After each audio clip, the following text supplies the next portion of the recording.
I'm going to switch to a little different topic, and these are kind of odd ones at first until you think about it. The first one is Islamic or Middle Eastern children's books.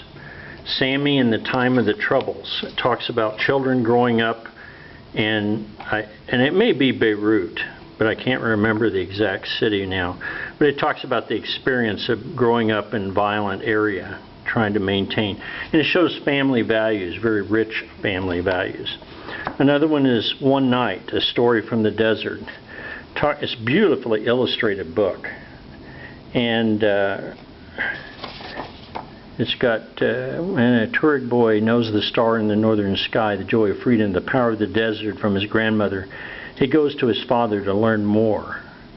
Life is a test, my father tells me, a test of intelligence, a test of strength, a test of courage.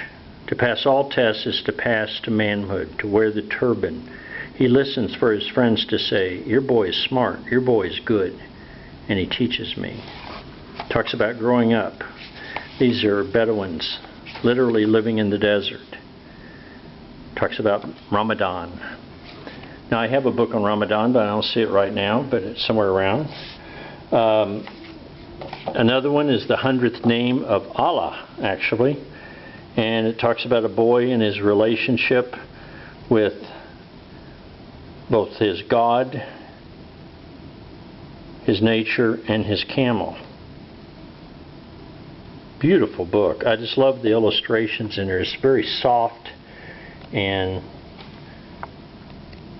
extraordinarily, and I like the geometrics.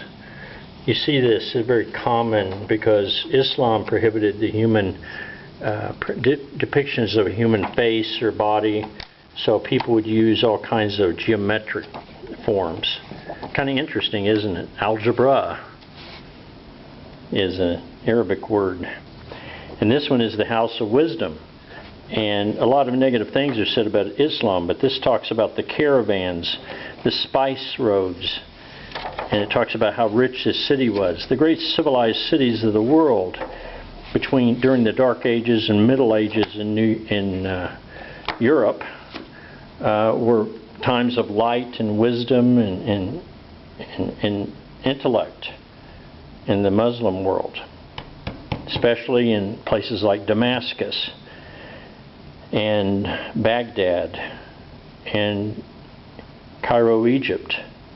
Also in Spain, some of the great universities founded in Spain after the reconquest of the Muslim or Islamic religion in Spain. They were finally driven out after a 700-year crusade, but the universities were there, and the great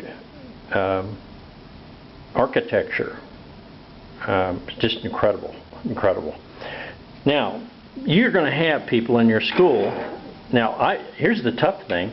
Some of you need to write books on different cultures that are not represented very well. I've still got a lot more to show you, but I'm going to show you another one. These are really kind of unusual. These three go together up here, and this one goes to here. This is a Caribbean counting poem, and it talks about Caribbean culture. It has here, it's kind of cute, it has here a study of the words in Jamaican language. It says it's the Jamaican language patois. You might say, well, they speak English in Jamaica. Well, yeah, they do, but they didn't always speak English. One always need to remember the English didn't speak English either, except for the very poor ones. Words like guinep, a jackfruit, a large oval fruit. Inside the spiky green skin there are cream-colored chewy pods, each containing a cream-colored seed. June plume is a delicious yellow fruit with a large pit. Pawpaw. I know there's a song, picking pawpaws.